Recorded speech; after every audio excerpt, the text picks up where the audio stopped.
Neste momento, então, daremos início ao painel 4, Expansão da China no mercado global. Riscos.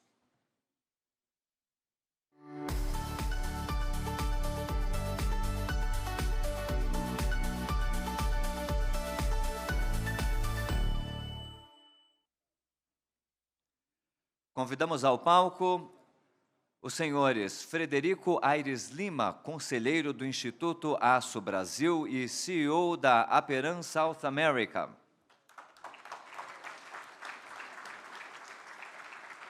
William Hess, co-CEO da PRC Macro Consultoria.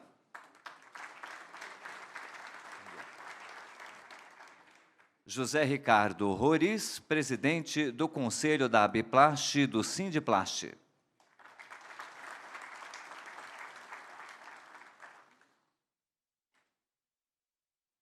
Haroldo Ferreira, presidente executivo da AB Calçados.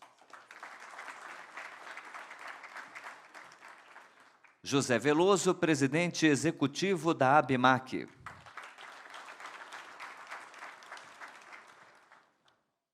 E Fernando Pimentel, diretor superintendente e presidente emérito da ABIT. Obrigado. Mais uma vez, lembramos que teremos a sessão de debate ao final e terá a duração de 25 minutos. E as perguntas, novamente enviadas ao e-mail pergunta@acobrasil.org.br. Com a palavra, o senhor Frederico Aires Lima. Bom, pessoal, bom dia. É um prazer estar com vocês aqui, os colegas da indústria do aço, fornecedores, colegas clientes, com os nossos painelistas aqui, o William, o Roriz, Haroldo, Veloso e o Fernando conosco aqui. Pessoal, esse painel vai ser interessante para mim fazer esse painel, porque eu acredito que todos nós tivemos uma educação no que tange a história muito eurocêntrica, né? Eu brinco que a gente aprendeu a história do mundo através de Steven Spielberg. E sabendo dessa minha ignorância histórica, né, a gente sabe muito pouco da história da China, muito pouco da história do Japão. Esse ano eu fiz uma viagem à China um pouco diferente do que nós executivos normalmente fazemos, né? A gente vai ter um café da manhã com um cliente, uma visita a um cliente, um almoço, outra visita, um jantar, fica num hotel, é tudo mais ou menos, se eu pudesse dizer ali, fechado dentro de um ambiente controlado, entre aspas, e a gente acaba não vivendo a cultura. Então, assim, eu passei 10 dias na China esse ano, e 10 dias conhecendo, realmente numa imersão, e eu vou tentar, em 5 minutinhos aqui, passar um pouco do que eu vi lá, que tem muito a ver com o título desse painel, que é a expansão da China no mercado global e os riscos. O primeiro ponto que eu traria aqui seria que a China é um mundo à parte. Ela tem sistemas financeiros, sistemas políticos totalmente independentes de nós do Ocidente. Eu coloquei à direita uma tabelinha aqui que mostram quais são os sistemas, os aplicativos que eles usam na China, que são totalmente diferentes dos nossos, né? Eles não usam Google. O sistema Waze deles é o Baidu. E eu fiquei fazendo um parêntese aqui, super impressionado, que quando você para num semáforo, num farol aqui em São Paulo, né, ele mostra quanto tempo falta para o semáforo abrir. Então, ele vai lá, 27, 26, 25, na hora que dá 0, ele abre. Ou seja, está tudo conectado. O controle que tem de câmeras, o tempo todo, a China sabe onde você está. Você faz sua identificação visual, facial, entrando no país, e onde você olha tem um monte de câmera. Então, assim, aqui eu já queria dar uma visão um pouco de como é diferente de nós e do uso da tecnologia, né?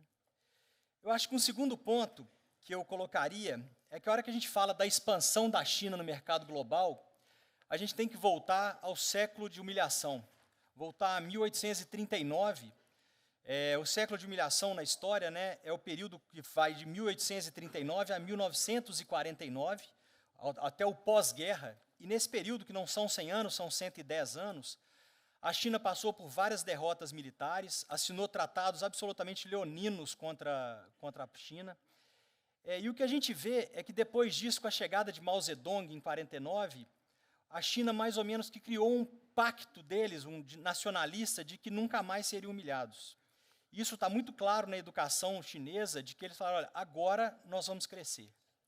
E esse nacionalismo, baseado nas raízes históricas, é que muitas vezes torna normal o partido político, o Partido Comunista Chinês, e muitas vezes também legitima ações que, para um país do Ocidente, para uma democracia, é muito difícil entender, né? Hoje, a gente já falou isso aqui hoje brevemente, mas a China passou de uma transformação social, uma ascensão social de centenas de milhões de pessoas que nunca aconteceu na humanidade. Quando eu tive nesse meu objetivo de entender um pouco mais de história, né, eu visitei muita coisa, visitei a Praça da Paz Celestial, e saindo de lá eu tentei ver um vídeo daquele rapaz de frente para a coluna de tanques, e lá na China você não consegue acessar esse vídeo no YouTube, você simplesmente não acessa. E eu ficava me perguntando como que uma pessoa da minha idade, com o nível de esclarecimento que eu tenho, aceita que o governo defina o que ele vai ver na internet, né? E a resposta que você ouviria disso, claro, ninguém vai ser transparente como eu vou ser, mas a resposta que você ouviria disso é que o avô de uma pessoa da minha idade passou fome, teve privações extremas. Ele viu o pai dele com bastante dificuldade, e ele, de certa forma, aceita essa privação da liberdade em troca de segurança, saúde, educação. Fazendo um parêntese para a segurança, em Xangai, uma cidade do tamanho de São Paulo, talvez maior, Pequim, da mesma forma, você usa o telefone na rua como você usa na sua casa. Não existe furto de celular lá. Isso não deve existir, mas assim, não é um risco real, né? E a China, e uma outra coisa que me marcou da China, né, é essa última frase aqui, que para nós da indústria do aço é música, né? Não há nação forte sem aço. Ontem ela foi cunhada de outra forma, não há nação desenvolvida sem indústria forte, não há indústria forte sem indústria de aço. E essa frase, mesmo que você não ache nos discursos de Mao Zedong, ela falada, se você pesquisar Mao Zedong e essa frase, você vai ver várias conexões. Porque, embora ela não tivesse nos discursos, ela estava claramente nas iniciativas do governo chinês. E aí, continuando um pouquinho, falando do modelo de desenvolvimento da China, né, o que é interessante é que a China define metas claras e persegue essas metas ao longo dos anos. Né, não é porque mudou um governo há 5 anos, porque ele não muda, né, que as metas vão mudar, que os objetivos vão mudar. Então, eles traçam uma meta de longo prazo e essas metas são acompanhadas de forma muito clara. Um outro ponto que me assustou, eu vi pela primeira vez essa expressão lá, 996. E isso é um regime de trabalho de 9 da manhã às 9 da noite, 6 dias por semana. Isso é controverso, nem é legal na China, mas eu vi em cartaz em empresa, mais empresas ligadas à TI, à tecnologia, um cartaz desse. Então, assim, aqui dá para ter uma ideia da dificuldade que a gente tem de competir com uma indústria num país totalitário, né, em que o alinhamento é muito mais simples, né? Não tem que agradar, como cada um de nós nessa sala aqui, 30 stakeholders ao mesmo tempo, né? Aqui, ó, o objetivo é esse, é para aqui que nós vamos. E isso tudo que eu tentei traçar aqui agora cria um campo de batalha que nem sempre é um level playing field, né? Nem sempre é um campo de batalha justo. Eu diria até o contrário, normalmente não é um campo de batalha justo, né? Não é da mesma forma, é uma competição desleal. E eu vou trazer aqui um exemplo da indústria automotiva, né, porque fica muito claro que a China percebeu a oportunidade de liderar a transição energética nos veículos. Está muito claro que ela definiu, olha, nós vamos ser líderes nesse mercado. Tem incentivo, tem subsídio, tem estratégia, tem meta, é isso que ela traçou.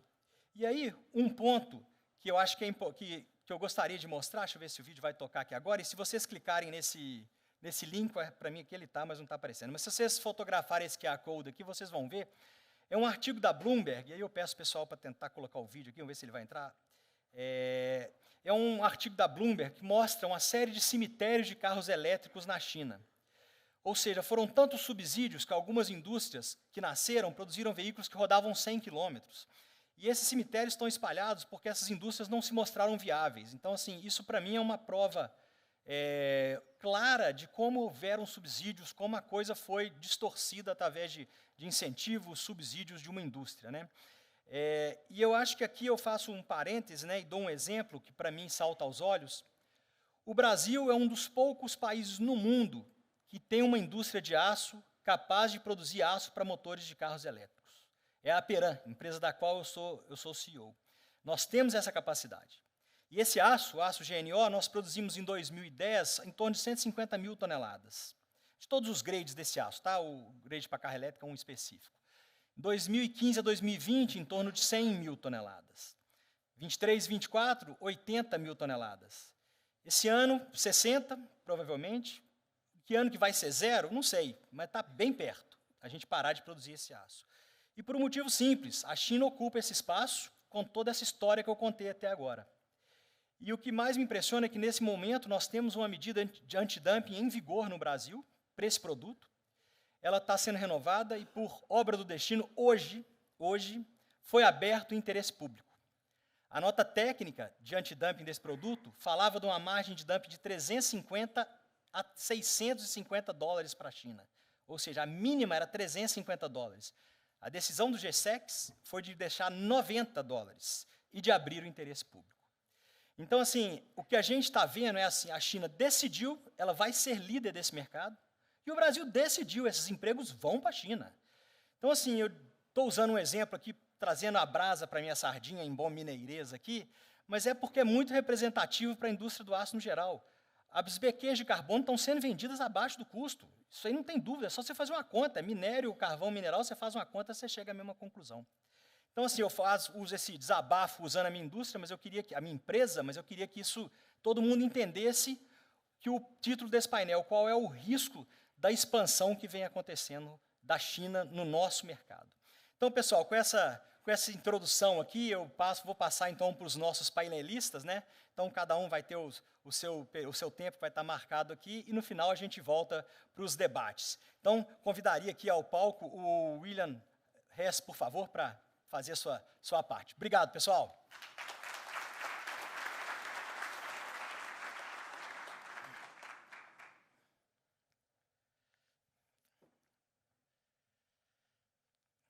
Good morning.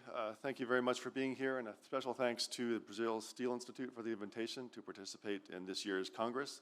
I think this is a wonderful Congress in that it covers many areas that you don't usually hear at an industrial conference. I think it's very, very helpful for me, and I hope it can be helpful for everyone in the audience as well. So the topic of my conversation today is about China's energy revolution and ODI, outbound direct investment. First, a quick word about PRC Macro. We are a China-focused advisory firm. We work with hedge funds, mining companies, institutional investors, a whole range of different people who have an interest in understanding what's really going on in the Chinese economy and what it means for their industry, what it means for asset prices. So for me, I lived in China for about 15 years. I'm now based in the US, but we have a team in Beijing that covers base metals and steel specifically. So this is something that's very important to the work that we do and the research that we provide to our clients. So today, what I'm going to cover is first looking back at China's supply-side expansion or supply-side explosion. Then I'm going to look at how that led to China's energy revolution. We're going to look at how this has impacted the composition of Chinese exports and China's efforts to increase its external influence. Next and finally, I'm going to look at not just the recent past, but also the road ahead.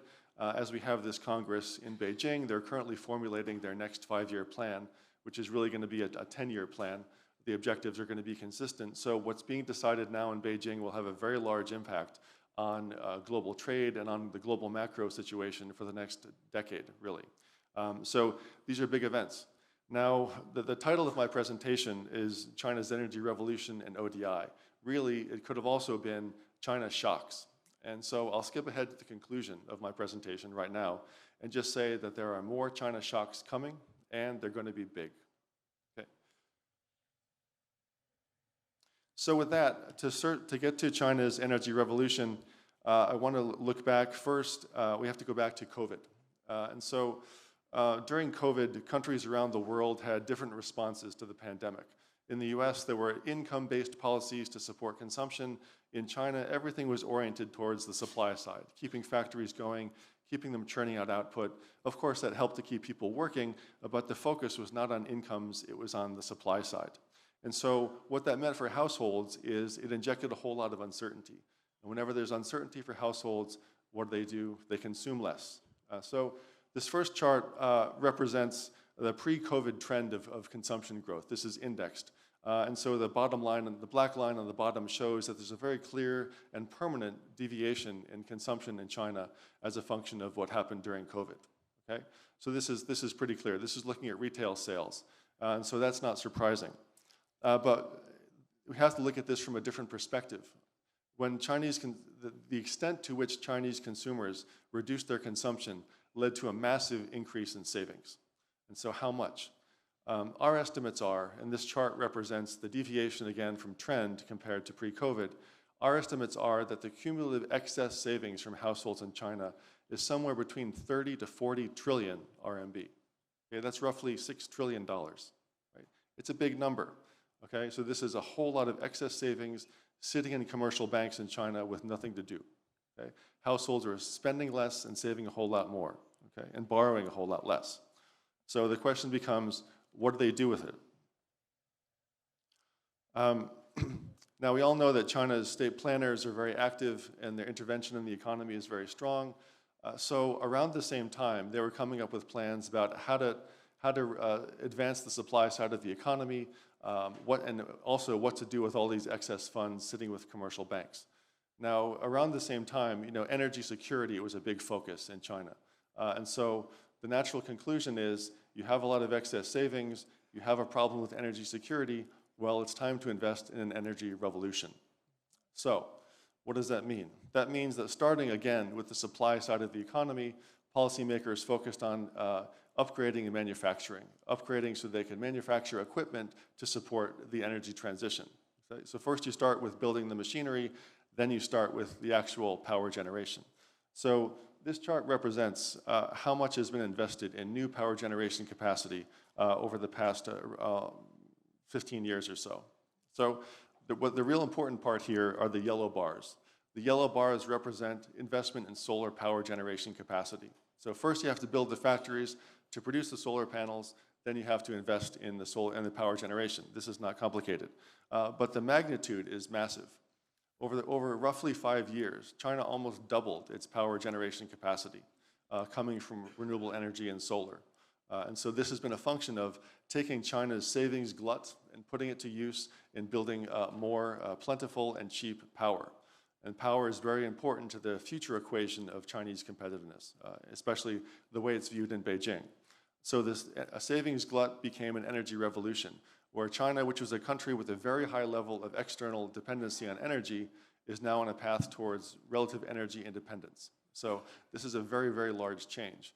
Now what this means globally in terms of competition, in China's view, is that there's basically two tracks here for the global economy, starting with the G2 competition. One is the dollar and fossil fuels. The other is RMB and renewable energy. And so this is going to be the core of China's external strategy for the next decade or even longer. So this is very important, an energy revolution in China. Now, I'm going to skip ahead a little bit. What this means is that cheap, abundant power has become a core source of competitiveness for Chinese manufacturing. And so Brazil has very low power cost, and China has been trying to catch up with power cost and view this as a key source of competitiveness. This chart represents average industrial power cost per kilowatt hours in dollars. Now, these are average numbers, not the real numbers, but they're indicative. So what this shows is that China over time has been substantially reducing power costs, and this has gone directly into manufacturing competitiveness. And so the cost basis has been lowered through power, through cheap interest rates, through all kinds of other policies which help to lower the cost basis for manufacturing. But power is really a key part of the competitive equation. And so what this also means is, I think I took out some countries just to make the chart simpler, is that countries like Japan, Germany, other European producers, forget about it. Their power cost is just way too high. It's actually increased significantly while the rest of the world has been falling. And this is going to be a key problem for them, and it's also going to be a headache for everyone else now that China has the combination of lower tax rates, lower capital costs, lower power. And this is a big part of what's coming. And so this has also been reflected in Chinese exports very, very directly. Chinese exports very quickly have become very energy intensive. And so this chart shows both the amounts and the volumes of exports. And if we just look at the export amounts, the bars in red, those represent products which are also energy intensive, but they're also steel intensive. So if we look at things like appliances, if we look at auto parts, shipbuilding, cranes, drones, solar panels, excavators, cement mixers, all of this, to produce these things is very energy intensive. It's also very steel intensive. So you can see the convergence of cheap power, cheap inputs for steel, and cheap exports. So export volumes of everything energy intensive have exploded. And this has been a great shock that many countries around the world have been feeling. And I know it's also been felt here in Brazil. Now, this is something which is going to continue into the future. That's the first part, the first China shock that we've seen. The second one, and this is going to be much larger, is about outbound direct investment. Now, in the first part of this century, before the financial crisis, China also had a savings glut. And the savings glut was recycled into capital markets outside of China. So many blame Chinese savings and excess savings for the housing crisis in the US. It provided the cheap inflows of capital that led to financial bubbles in other foreign economies. This time, the savings glut is not going anywhere. Well, it's gone into the energy revolution at home. It's gone into manufacturing upgrades. But the point is, it hasn't gone into foreign economies yet. But one thing we've been looking at is, if you look back at countries like China who had similar state-led investment and industrial policies, you reach a point of saturation where eventually high savings have to go somewhere because you can't make more capacity at home. China currently has overcapacity problems in many sectors. The pictures we just saw of EVs rotting away, that's very true. There's excess capacity that leads to deflation, that leads to poor corporate performance, but you have to keep investing. Otherwise, the system will just come to a halt. But at some point, that has to be transferred externally. And this is where we think China is at this point, at an inflection where we're going to start to see much higher levels of outbound direct investment every year. Now, this is the second China shock. If we look at this chart shows outbound direct investment. This is real sector investment on a cumulative basis for a couple of major economies. Now, the average for industrialized economies is somewhere between 40 to 50% of GDP. This is on a cumulative basis. China right now has about 15% of GDP in accumulated outbound investment in manufacturing and infrastructure in the real economy. Now, the question becomes, if China has excess savings, it has excess capacity, this capital has to go somewhere, how much outbound investment should we expect to see from China in the coming years? So, if we take China's current 15% and we look at a reasonable figure, that's going to double through about 2040, that means we're going to see a wave of outbound investment on the order of somewhere between $7 to $12 trillion. Right? This is a very, very large number. And so the question becomes, can the world system absorb that level of funding? Will countries be willing to receive it?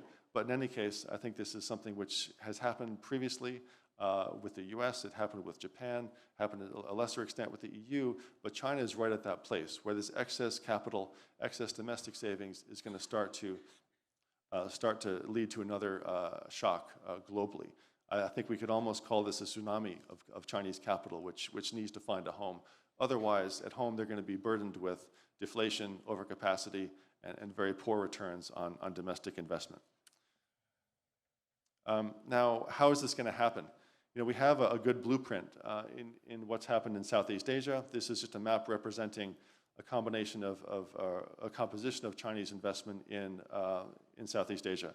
This has a combination of energy investment and pipelines and shipping.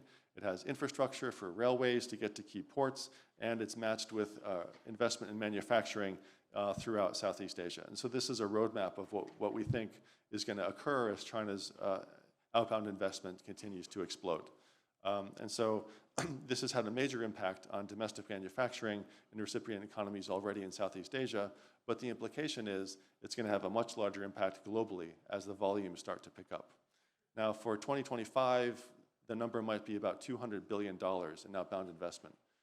I think in the next 2 to 3 years, that number could easily be $500 billion per year going into real economies globally. So the shock should be significant. Now, it's very interesting to note that there's a very strong correlation between the volume of outbound direct investment and exports of energy-intensive products, especially steel.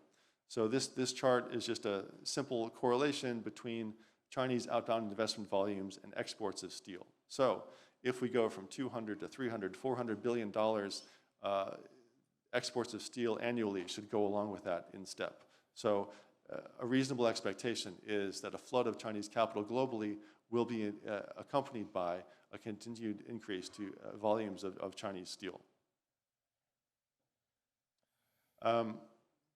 Now, I like this chart because, one, it's simple, but two, that it says that exports of Chinese steel, if we break them down into direct and indirect components, really paint a picture of where this shock is going to come from. So direct exports of Chinese steel this year is about 10% of the total. But the more important story is that indirect exports, steel used in machinery, steel used in vehicles and EVs and cars, that's roughly 14 to 15% of the total. Now, many direct exports of steel don't get the same benefits where it comes to tax rebates and incentives from the government, but indirect exports do. So if we're looking at an energy revolution, if we're looking about a major supply side expansion, those are all in steel-consuming sectors. So that is also is the beneficiary of export rebates and all the incentives that help to propel Chinese manufacturing when it was labor-intensive. Now China's moved to being capital-intensive, and it's moved to being energy-intensive. And all those energy-intensive exports, which include a whole lot of steel, are also receiving the same benefits. So that's more than the direct component. So overall, about 25% of China's steel production is exported, and about 15% of that is indirect exports in the form of products. And those products receive a lot of direct benefits that direct exports of steel do not. And that's something which is having a major impact on the competitive landscape globally. Now, let's look ahead a little bit. Now, with that as a backdrop, we've already felt some of these China shocks, and I'm saying that the China shocks in the future are going to be new and they're going to be big. And this is all going to be written into China's 5-year plan. Now, from the central government's perspective, they always come up with a very broad top-down approach with some vague language, but it's our job to try to understand what that really means. And so one of the key phrases we're likely to hear is about optimizing the economic layout. That really means, what do you do with all this capacity? And so the key question is, are there going to be capacity cuts, or are they going to try to find a way to dump all of this capacity globally in the form of exports? I think, unfortunately, that this means that they don't want to do capacity cuts. They tried that in 2015-16. It had some positive results. But from Beijing's perspective, these are sectors which are competitive on a cost basis, so they don't see a very strong rationale to cut capacity. And that's unfortunate for the rest of the world. But the trick is going to be, how do you optimize the capacity? How do you shift the composition of capacity over time so it actually starts to become profitable instead of just being loss-making? Because the losses obviously can't go on forever. Now, the China Iron and Steel Association has already had several meetings to discuss these things. And so they've come out with statements like they need a new mechanism for capacity management, which means in-depth reforms and accelerated industrial restructuring at the strategic level. Again, that sounds very vague. What does that really mean? So if we look at the baseline number for Chinese steel capacity of 1 billion tons, I don't think that's going to change. So the question becomes, how within that billion-ton level can you shift the composition in a way which continues to upgrade, becomes more productive, and actually starts to make money? And so the priorities that the China Iron and Steel Association has discussed, they're looking at controlling capacity, but optimizing the existing stock. And so areas where there's room for improvement there, obviously, is things like EAC steel. Currently, it's about 10% of Chinese output. But if you have a lot of cheap, stable power supply, naturally there are the conditions for that ratio to increase over time. There's also an initiative to develop a new supply chain for scrap so that they can create a supply chain which can sustain a larger EAC steel production base. And so that's one of the key targets that we would expect to see in optimizing the capacity for the next 10 years. Now, like I said, it's currently 10%. If they're able to get to where they want to be, which is about 20 to 25%, that's impacts over 100 million tons of steel. It's a very big number. So 1 percentage point shift in the percentage of EAC steel in China is roughly 10 million tons. So it's a big number. The other thing that I think is going to be important looking ahead is increasing China's external influence. And this is going to be another China shock. So already China's influence globally has been increasing, but they haven't been doing this in a very active, coordinated way. It's kind of been a little bit here, a little bit there, but this is going to be a core piece of their strategy. So if we tie all these things together, we have China, which has overcapacity, which has a need to export a lot of energy-intensive goods. They're competitive in making solar panels and making renewable energy equipment, and they have a lot of excess savings. And they're going to be competing with the US and others who are based in the dollar and fossil fuels, and they have the RMB and renewable energy. So I think a lot of this external influence projection is going to include the output of this energy revolution, and is going to continue to include a whole lot of energy-intensive and, most importantly, steel-intensive exports. And so this is going to be supported by very high levels of outbound investment. So the end conclusion, I think, is quite simple, is that there are more China shocks coming, and those China shocks are going to be big. So thank you very much.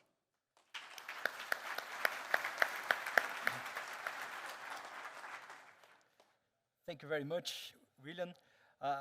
Convido o Roriz para fazer sua palestra aí.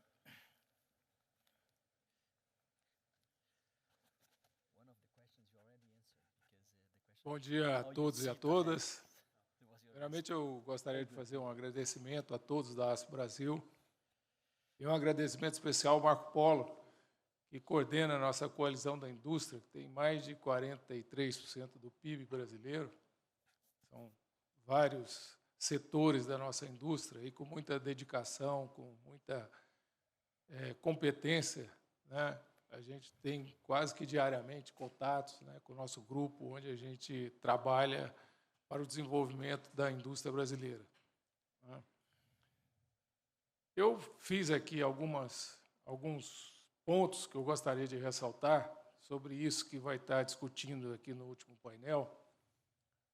Em alguns eu vou até ser repetitivo, vou falar mais de uma vez sobre aquele ponto, mas o que eu queria dizer, principalmente dentro de que foi muito baseado aí nessa apresentação que a gente assistiu, é que nos últimos anos a China se consolidou como a maior potência industrial do mundo e responsável por 30% da produção industrial global. Então, hoje a China tem 1/3 da produção mundial da indústria.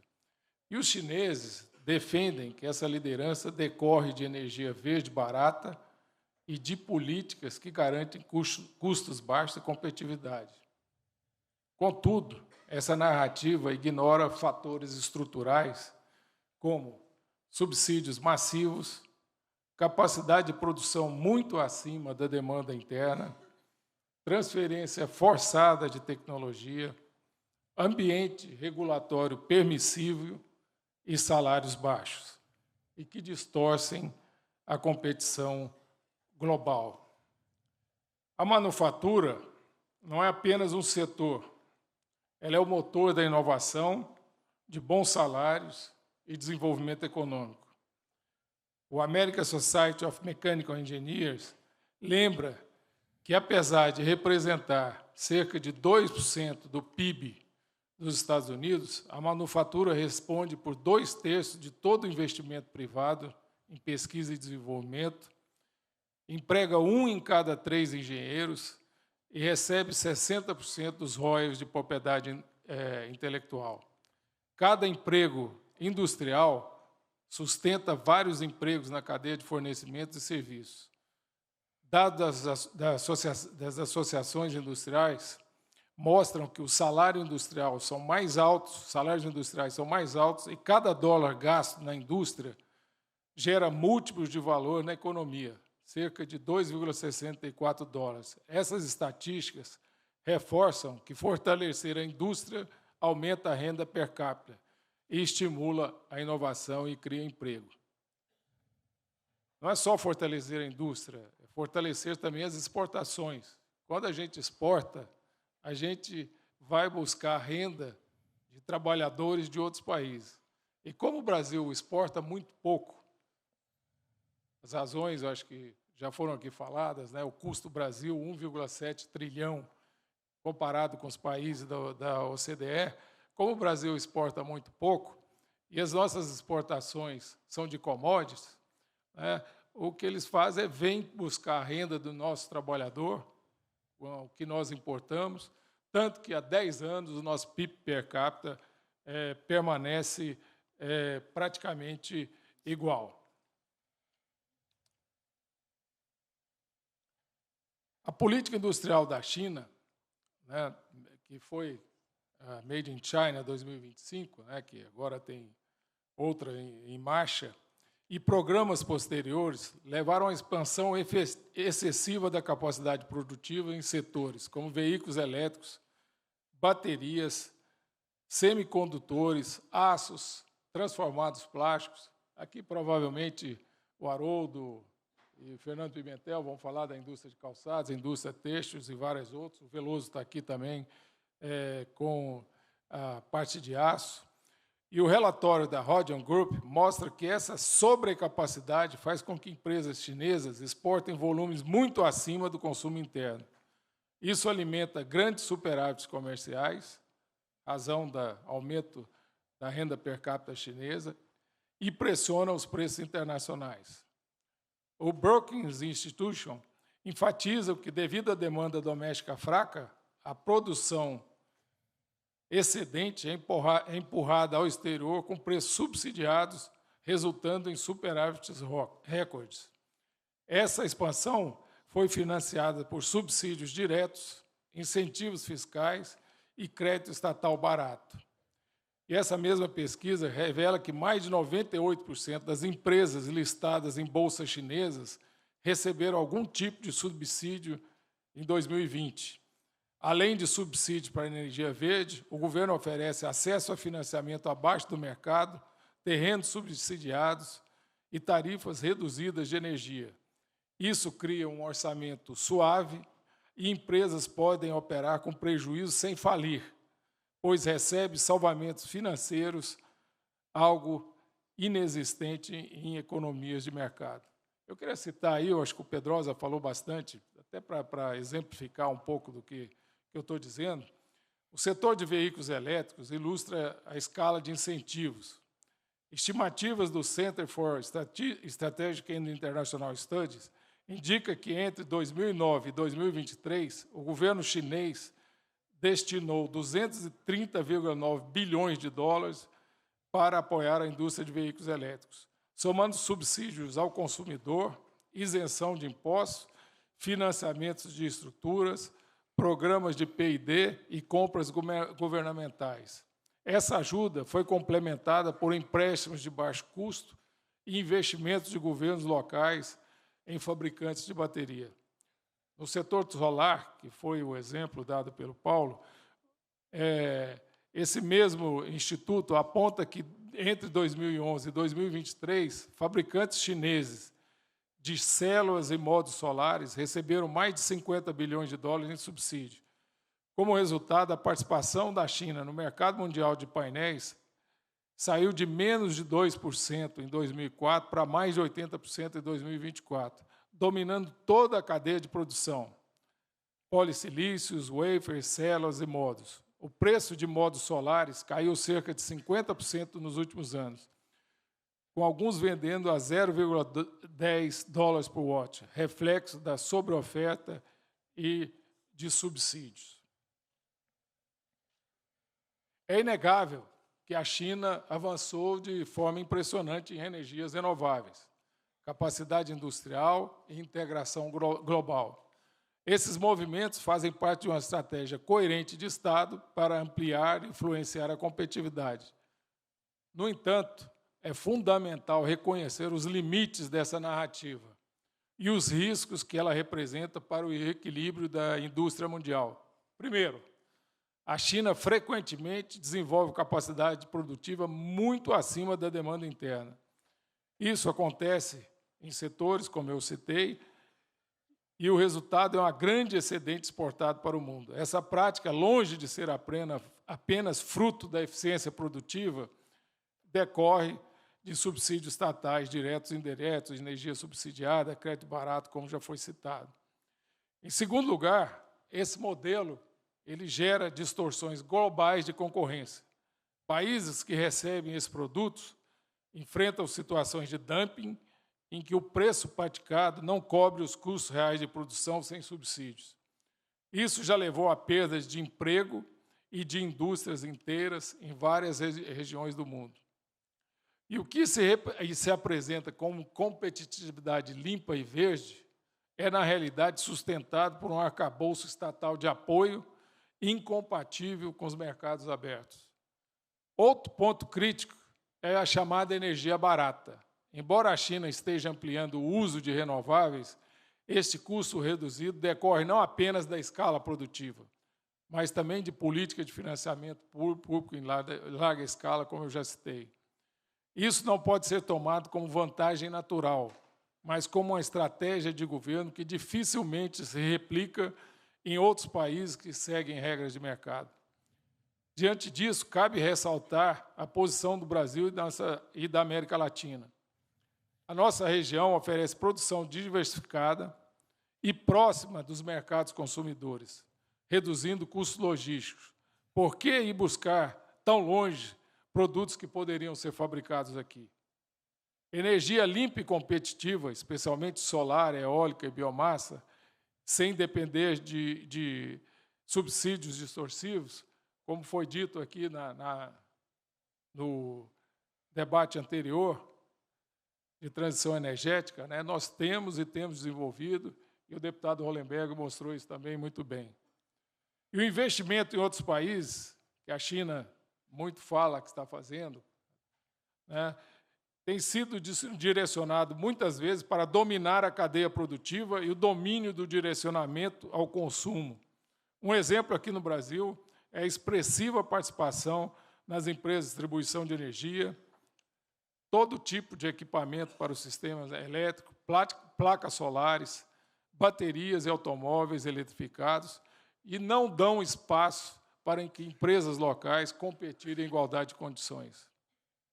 No Brasil, o que deveríamos insistir é em ter segurança jurídica, regras claras e transparentes e um bom e previsível ambiente de negócio, elementos que atraem investimentos estrangeiros sustentáveis. Isso, por não termos, é culpa nossa, e não é de chineses ou de americanos. Precisamos de um modelo de desenvolvimento que busca sustentabilidade real, e não apenas a sustentabilidade retórica. É importante afirmar que o mundo precisa, sim, de energia limpa, indústrias competitivas e integração comercial, mas o caminho não pode ser a dependência de um só país, sustentada por excesso de capacidades e subsídios estatais.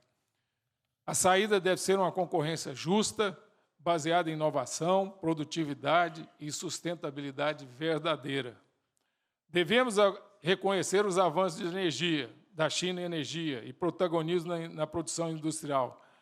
Mas, mais uma vez eu digo, precisamos olhar além da narrativa oficial. Ressalto ainda mais alguns pontos. Excesso de capacidade, fábrica acima de demanda, subsídios disfarçado, energia barata, crédito estatal, incentivos fiscais, dumping global, produtos exportados a preços artificiais, destruindo indústrias locais. Energia barata não é vantagem natural. E lá é fruto de financiamento público e massivo. E as consequências disso, como eu falei, a dependência nossa de um único país que fragiliza as economias locais em várias cadeias produtivas. Repetição dos choques chineses no setor como aço, alumínio, químico, plástico, painéis solares, O Brasil e a América Latina oferecem alternativas. Como eu falei, né, temos a produção diversificada, a energia limpa e a segurança jurídica que precisamos ter, que atrai investimentos sustentáveis. Conclusão. Aqui já acabando, que o meu tempo encerrou, o mundo precisa de energia limpa e indústrias competitivas, mas com concorrência justa, cooperação equilibrada e sustentabilidade real, não com excesso de capacidade e subsídios que distorcem o mercado. Muito obrigado.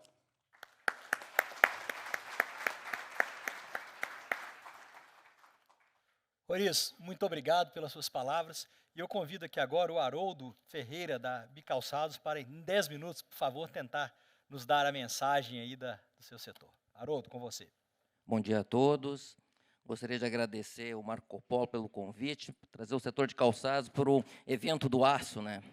Mas é importante, as senhoras e os senhores são consumidores de calçados, nas suas indústrias também, muito calçado de segurança é consumido. Bom, eu vou começar falando com uma frase.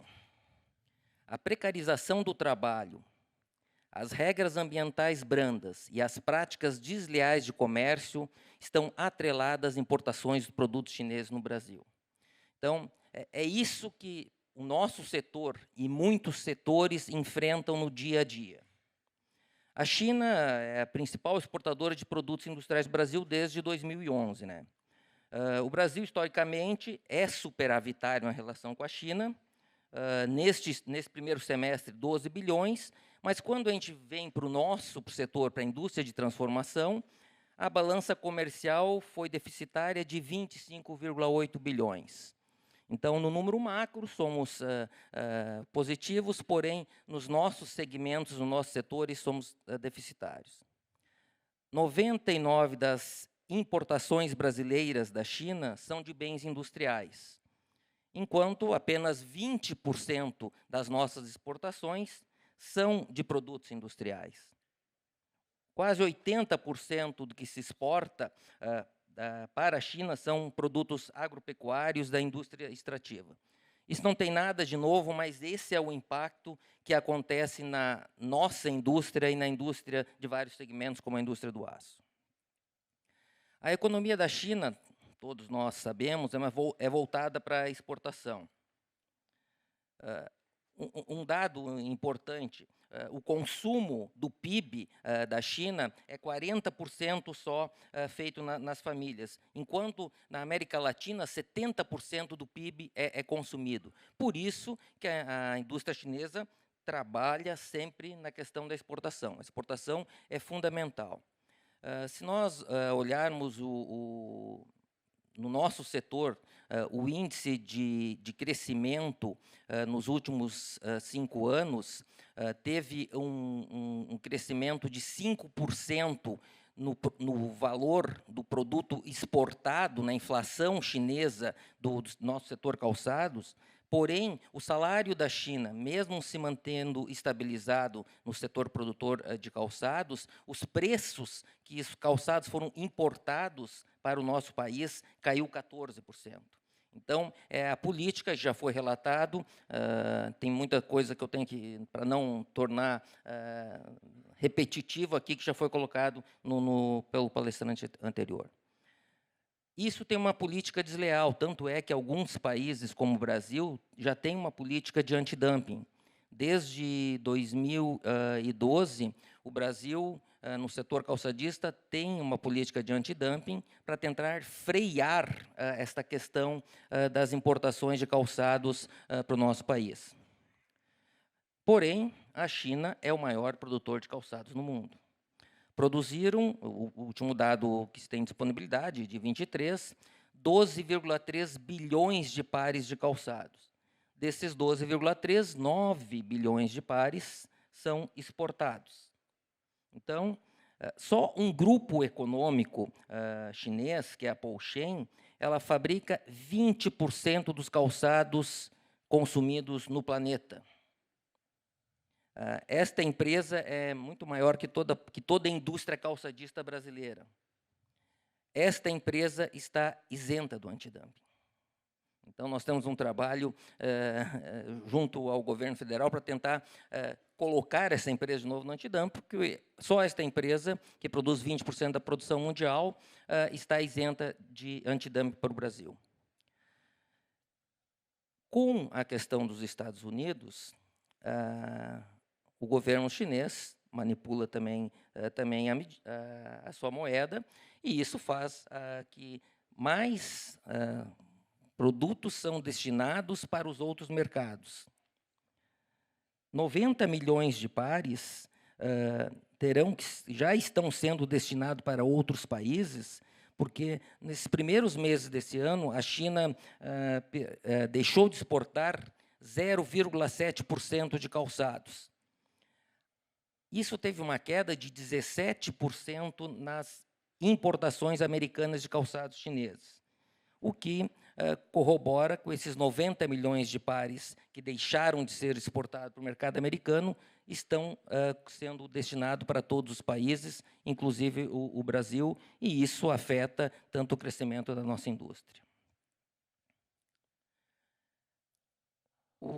Desde 2021, a taxa de importação de calçados no nosso país, por todas as práticas feitas pela China, e não só pela China, também a China no setor calçadista expandiu para o Vietnã e Indonésia, as suas indústrias chinesas já foram atrás de mão de obra mais barata ou de não cumprimento de legislações, e neste ano a importação, na verdade, no ano passado, ela aumentou 26%, muito superior ao crescimento da indústria nacional. Então, este é um problema que a China está avançando sobre toda a indústria nacional e prejudicando os investimentos e a manutenção dos trabalhos no nosso país. Um dado interessante, somente no mês de julho agora de 25, as importações brasileiras cresceram em dólares 89%, e em pares 98% sobre o ano passado. E, basicamente, de 3 países, Vietnã, Indonésia e China. Vietnã, 129,7%, Indonésia, 156%, e da China, 30,7%. Toda essa questão desse movimento, dessa questão tarifária que se tem, que os Estados Unidos está impondo sobre todos os mercados, está acontecendo isso. Mesmo que, atualmente, hoje, o imposto de importação do calçado para os Estados Unidos é 50%, enquanto da China é 30%. Um outro item que também é importante colocar, e nós, do nosso setor, que é muito intensivo em mão de obra, a gente sempre coloca, é o baixo nível de ratificação dos padrões internacionais de trabalho, das convenções da OIT, que a China tem ratificadas. A China tem apenas 28 convenções da OIT ratificadas, enquanto no Brasil tem 98 convenções. E se for pegarmos assim, salário, jornada de trabalho, segurança do trabalho, inspeção do trabalho, fixação de salário mínimo, nada disso é cumprido. O slide que você passou do 996 demonstra isso. Então, não existe ratificação dessas convenções, é uma competição desleal. Cada produto que se está trazendo para o nosso país tem um pouco deste custo social que, muitas vezes, o consumidor, nós, como somos um produto de consumo, não está percebendo isso aí. Então, é muito importante, cada vez mais, trazer isso para cá, porque isso faz parte do custo Brasil.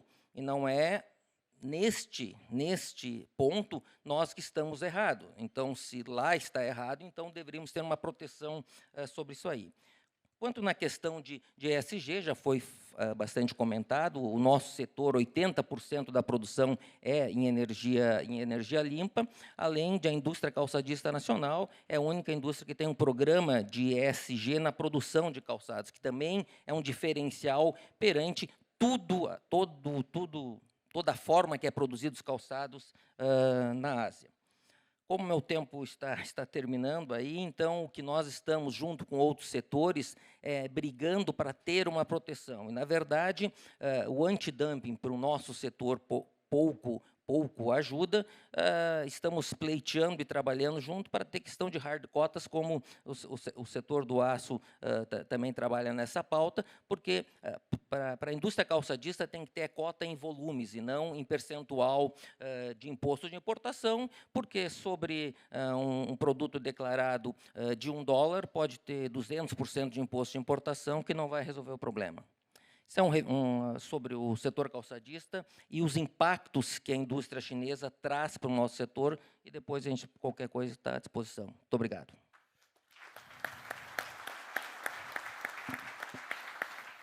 Obrigado, Haroldo. A gente vê que setores tão diferentes, mas as mazelas acabam sendo muito semelhantes, né? Muito obrigado pela sua apresentação aí.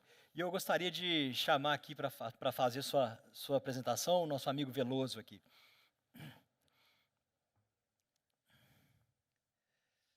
Bom dia a todos, grande prazer estar aqui. Queria agradecer, Frederico, agradecer o convite do André, o Marco Polo. Um abraço aqui, doutor Jorge, bom ver o senhor aqui. Eu não trago boas notícias, né? O setor de alta e alta média tecnologia estão sofrendo muito, né? E a gente sabe que a China hoje, o tema aqui é China, a China hoje ela está olhando muito nesse setor de alta e alta média, e os mais impactados mundo afora, setor automotivo e setor de máquinas e equipamentos. Então, eu vou trazer alguns números aqui, que vocês vão entender muito das nossas preocupações lá no setor de máquinas. Bom, primeiro, a China ela produz 29% de toda a produção industrial do mundo.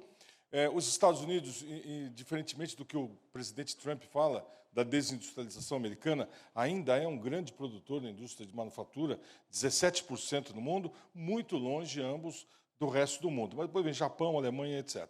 Mas o que me interessa é que é o lado direito, né? No comércio mundial de máquinas e equipamentos, a China hoje ela tem 19% do mercado mundial.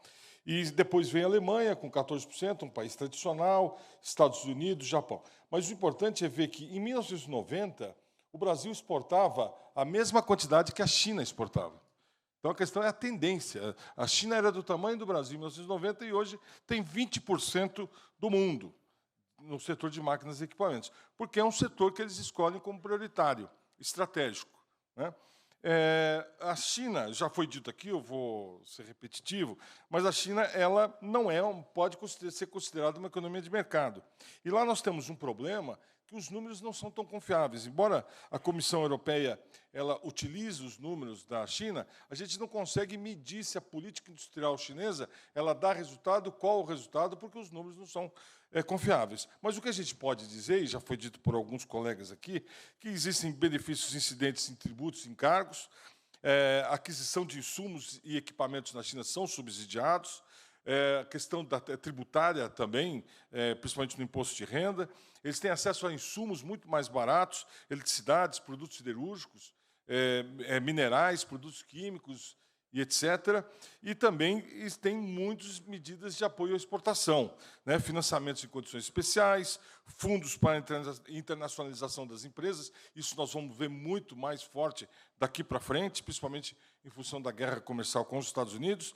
Benefícios tributários, os seguros de crédito, garantia concedidas para a exportação, contribuições financeiras, aqui eu me refiro aos fundos soberanos, os fundos que existem na China para apoiar as empresas que vão exportar e aquelas que vão produzir na China, e acesso a custos de financiamento, custo de capital baixíssimo. Agora, nós vamos mostrar aqui, quando a gente olha esse gráfico da esquerda, que é a evolução da importação de máquinas, é importante olhar ali em cima que a formação bruta de capital fixo, lá no começo, em 2012, nós estávamos com 21% do PIB. Máquinas é formação bruta de capital fixo. Máquinas, para quem compra, é investimento. Aí vem a grande crise lá da crise fiscal do Brasil, em 2014, a formação bruta cai para 14%, e depois agora ela volta abaixo 17%. Então, quando a gente fala, a importação caiu, depois subiu, só que a importação era alta lá no começo, porque o consumo de máquinas no Brasil era alto. Aí cai o consumo de máquinas e cai a importação. E agora eu vou pular lá para frente e mostrar um gráfico aqui, que agora vocês vão se assustar, porque vocês vão perceber que vocês estão perdendo os clientes. Os clientes vão ficar pelo caminho.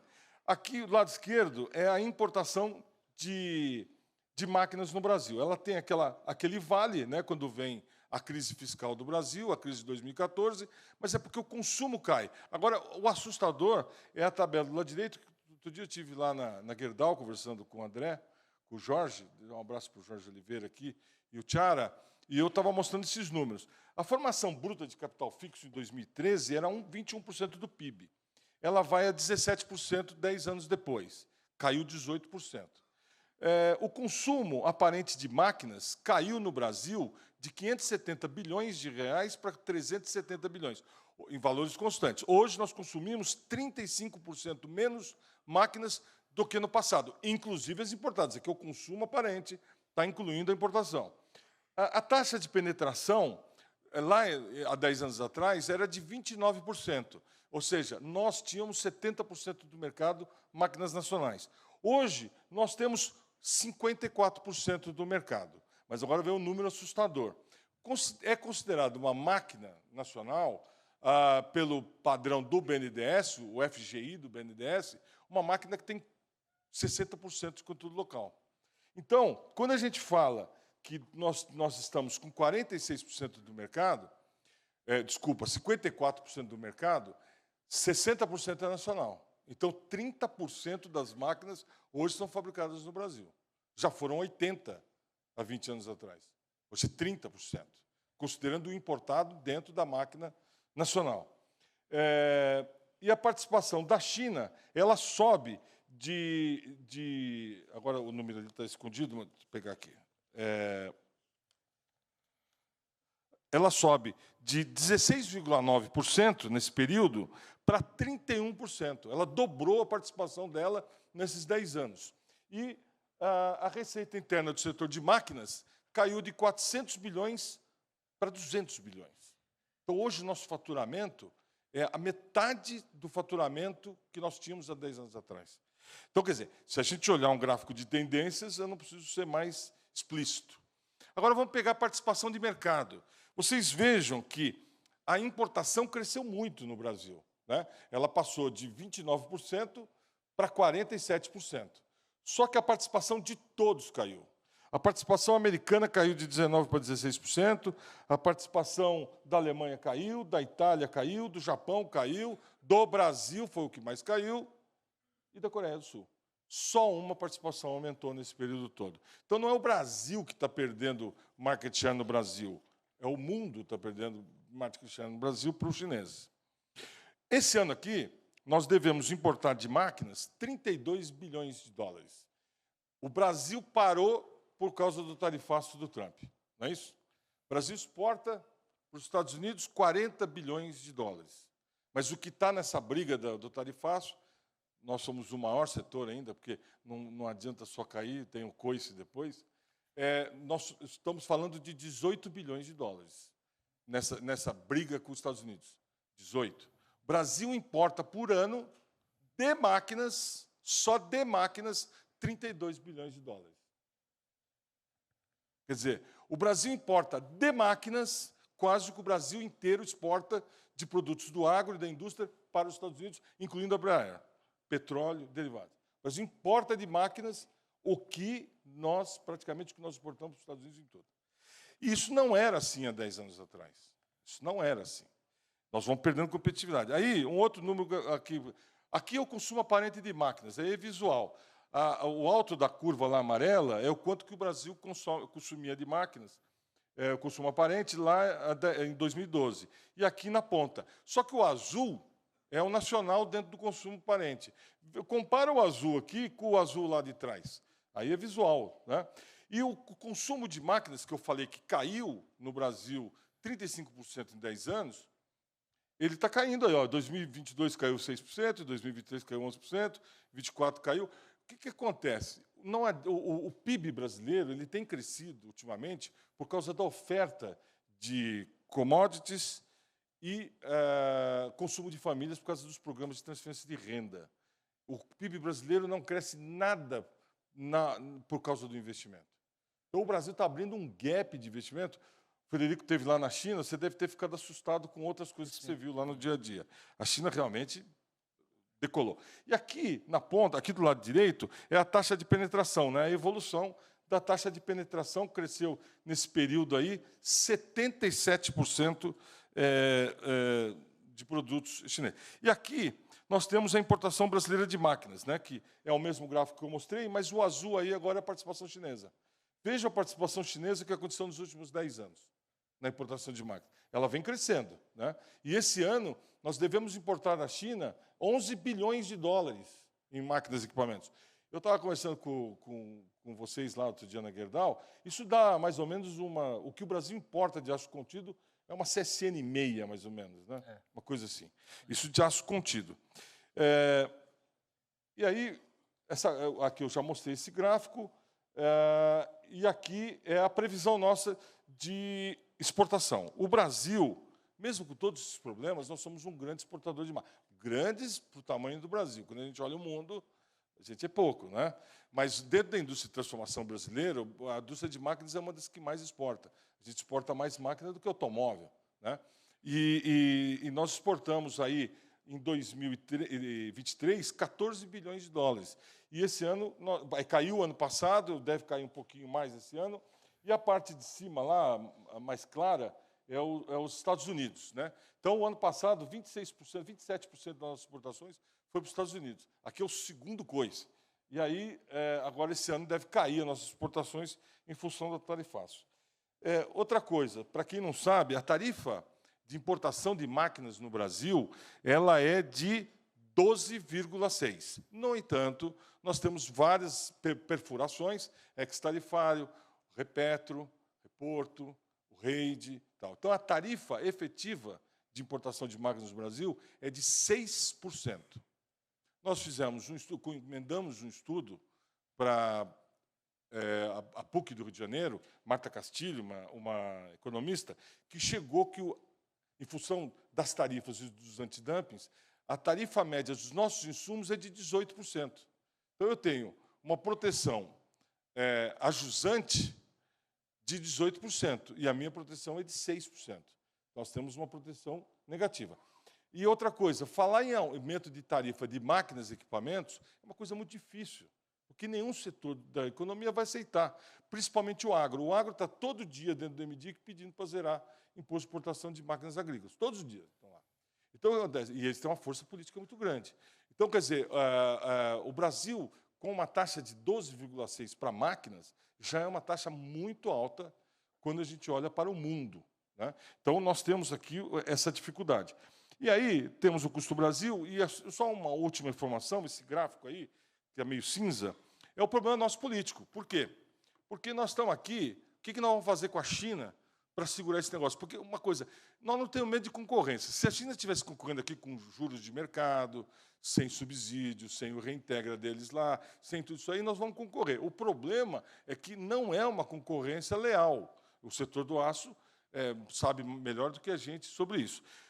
E o que acontece? Quando a gente bate lá em Brasília, quando a gente vai bater na política do que fazer, aí nós temos uma onda muito maior contra nós. Por quê? Porque 73% das nossas exportações de soja vão para a China. 46% do petróleo vai para a China. 64% do minério de ferro vai para a China. 60% da carne, aí, lógico, aves e porcos incluídos, 48% da celulose, 27% do milho, 49% do algodão.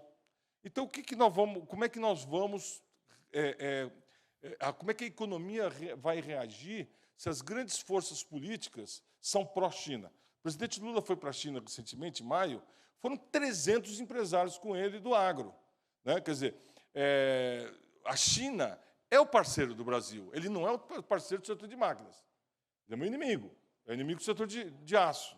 Isso que nós colocamos na nossa defesa na seção 301 da investigação do USTR, que é pública, vocês podem ler o que nós escrevemos lá. E a semana que vem estaremos lá na audiência pública, na quarta-feira, em Washington. Então, o que a gente levou, e eu já estive lá em maio conversando com eles, hoje nós temos um grande problema na indústria de transformação do mundo, que é a China.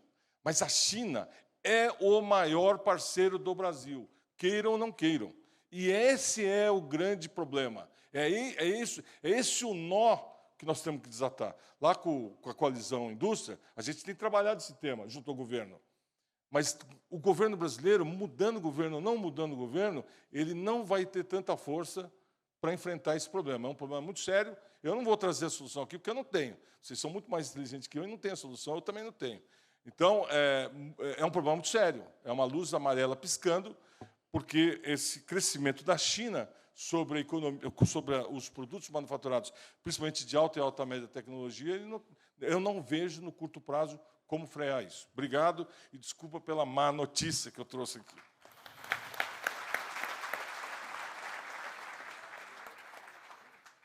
Veloso, muito obrigado pela apresentação. Eu acho que você trouxe, além de tudo que a gente comentou aqui, eu achei interessante esse ponto que você trouxe no final aí do seu grande parceiro, né? O grande bicho-papão, ou bicho-dragão, é também o nosso parceiro. Isso aí. Muito obrigado, e eu vou chamar agora o Fernando Pimentel para falar um pouco para a gente a sua apresentação aí. Pedindo para a gente tentar respeitar os 10 minutos aqui, que eu já recebi uns 3 bilhetinhos aqui já, daqui a pouco eles me dão um cartão vermelho. Frederico, você está aí na marca do pênalti. Bom dia a toda a audiência presente, a audiência que está nos acompanhando onlinemente, como diria o Dorico Paraguaçu, porque nós estamos dando tanta notícia complicada que nós vamos ter que levantar um pouco esse astral. Se nós vamos fazer ou se nós vamos comprar? Essa é uma pergunta que eu recebo todos os dias lá na área têxtil.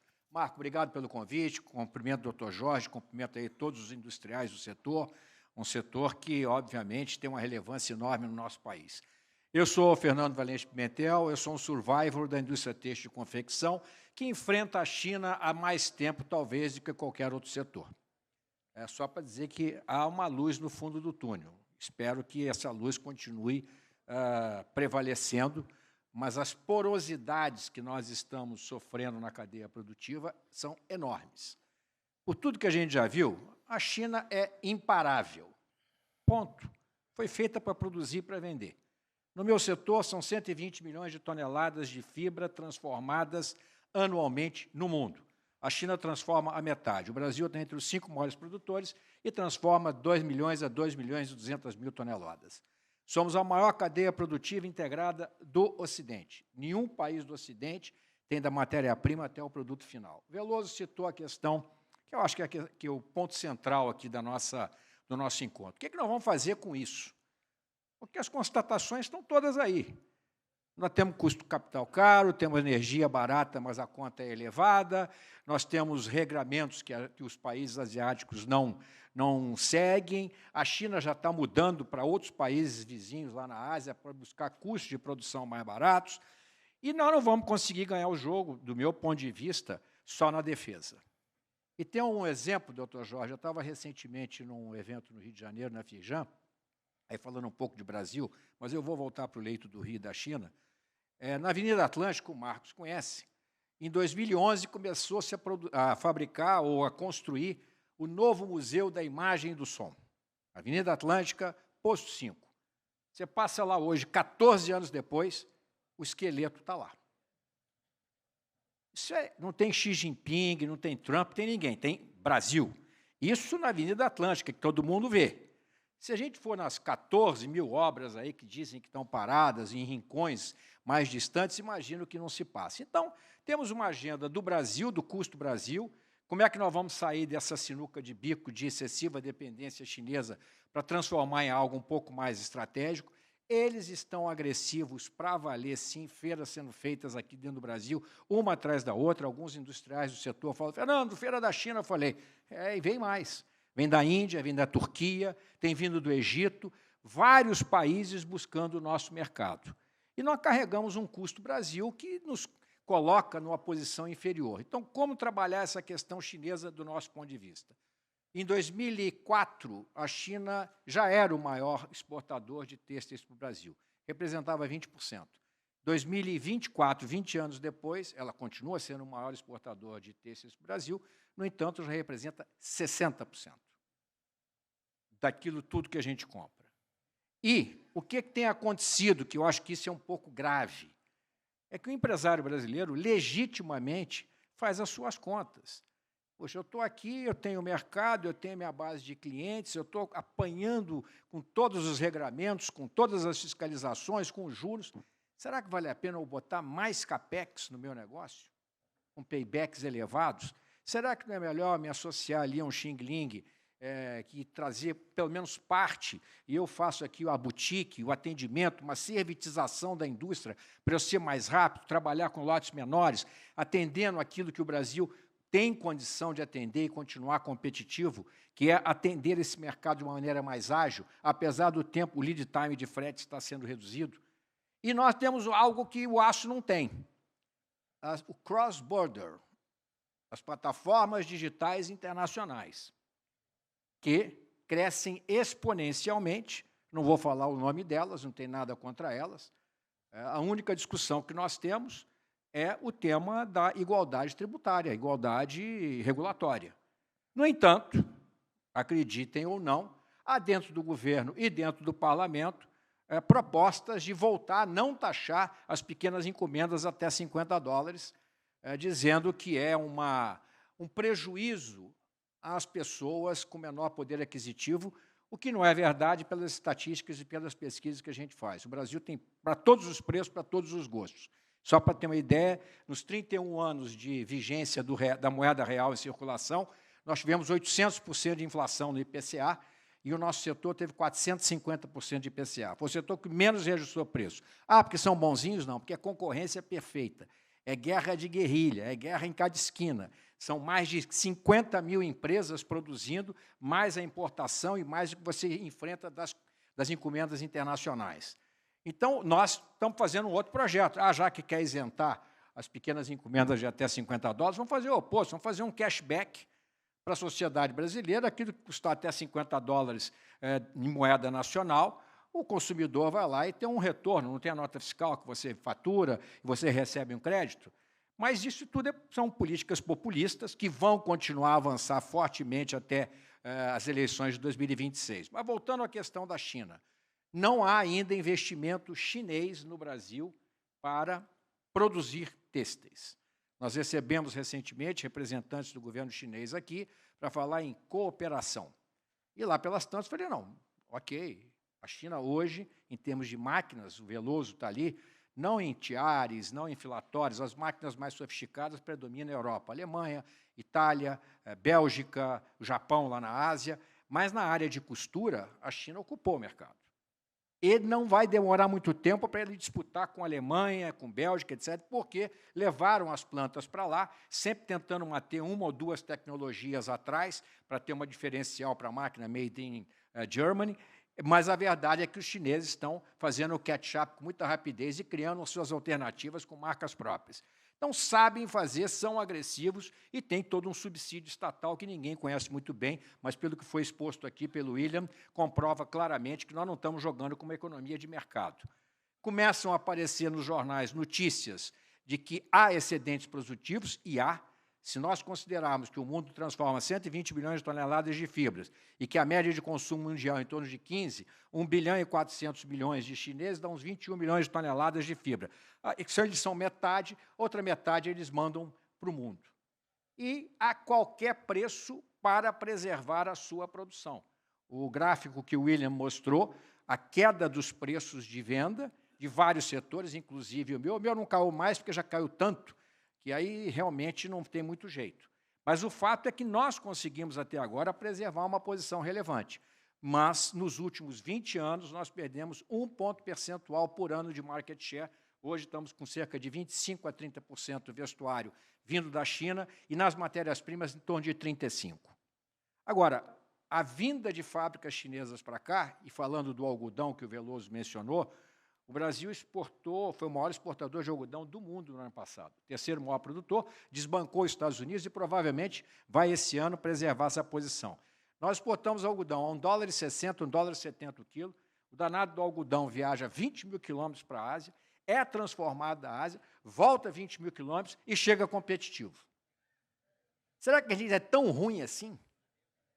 Será que nós somos todos os imbecis que a gente não sabe fabricar, produzir? Uma indústria aqui como a nossa, que tem quase 200 anos, falando industrialmente, porque desde que Cabral chegou aqui, os índios já se vestiam de alguma maneira. Mas, industrialmente falando, temos empresas mais do que centenárias, a Cedro Têxtil, com 152, 153 anos, passou por vários problemas.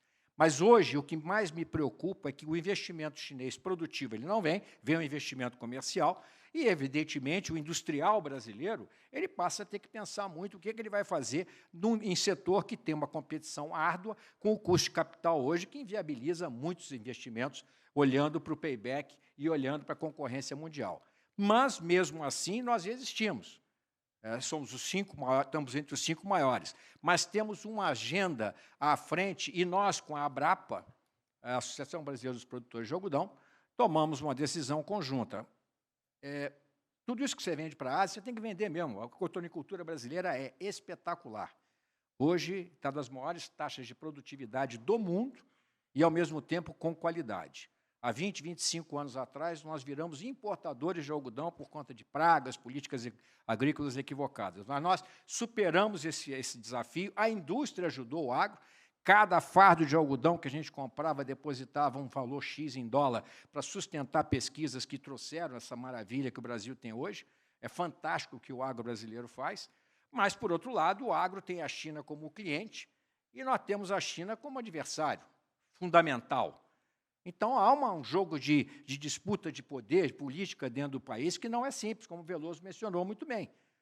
Nós temos aí um quadro de desequilíbrio industrial, e que, se nós não dermos um jeito nessa questão, realmente nós vamos perdendo market share ano após ano.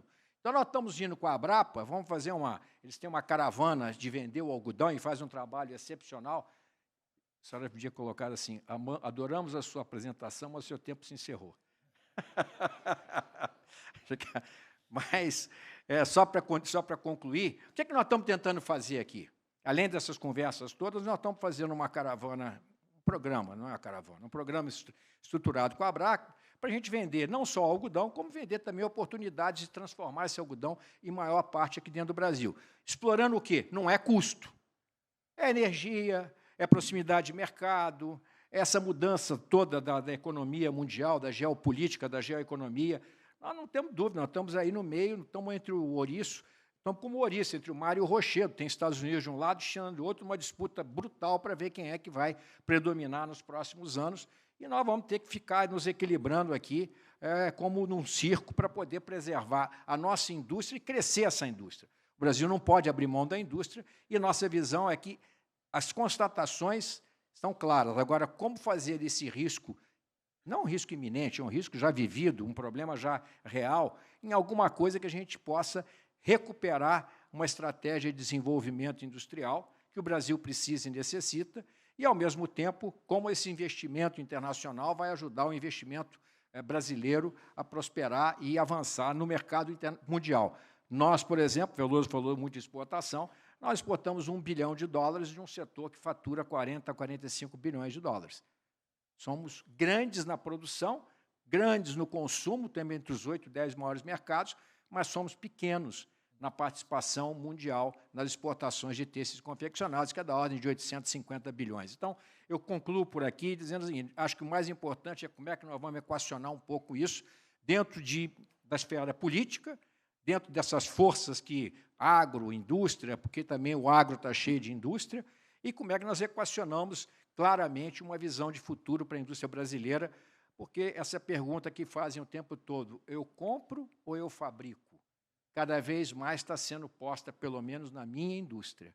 E isso é preocupante, porque se você parar de investir, acabou. Indústria sem investimento vira fábrica de defeito, e nós não vamos resolver a nossa vida e vamos morrendo aos poucos.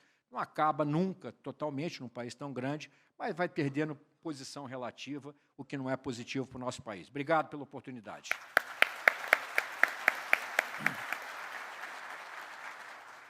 Fernando, muito obrigado pela apresentação. Eu acho que a reflexão que eu traria aqui, né, que você falou bastante da indústria do algodão e da indústria têxtil, e eu faço um paralelo, que a gente tem o minério, tem o aço, tem os equipamentos, né? Eu acho que a gente está num momento de que, se a cadeia não der a mão, quem vai ganhar vai ser a China, né? Então, acho que seria isso aí.